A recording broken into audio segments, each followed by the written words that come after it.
सो दर तेरा किराय गावड़ तो पड़क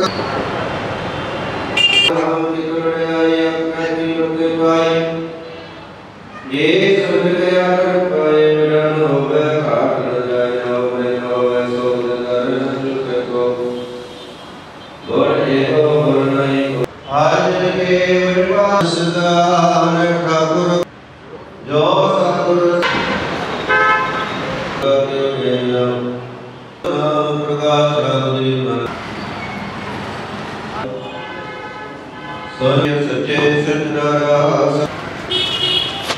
की खुशी में अभी सिख जगत द्वारा 11 प्रभात फेरियां का आयोजन किया गया। प्रभात फेरी सवेरे 5 बजे गुरुद्वारा स्थल से निकलती थी और जो भी प्रेमी ने प्रभात फेरी का आयोजन किया था उनके घर में जाना और प्रसाद का वितरण किया जाता था।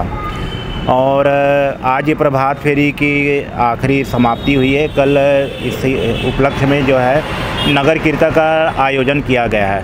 नगर कीर्तन में 5 प्यारे और गुरु ग्रंथ साहिब की अगुवाई में जो है पूरा नगर कीर्तन का जो है भ्रमण किया जाएगा।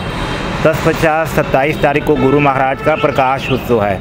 इस हेतु पूरे सिख जगत जो है गुरुद्वारा में प्रकाश की लाइट की गई है और सिख जगत अपने घरों में दीप जला रहे हैं और एवं प्रकाश का जो है उजाला कर रहे हैं। इस हेतु बाहर से रागी जत्थे भी आए हुए हैं और लोकल रागी जत्थे भी हैं, जिसका कीर्तन सुबेरे और शाम को अविरल चलता रहेगा।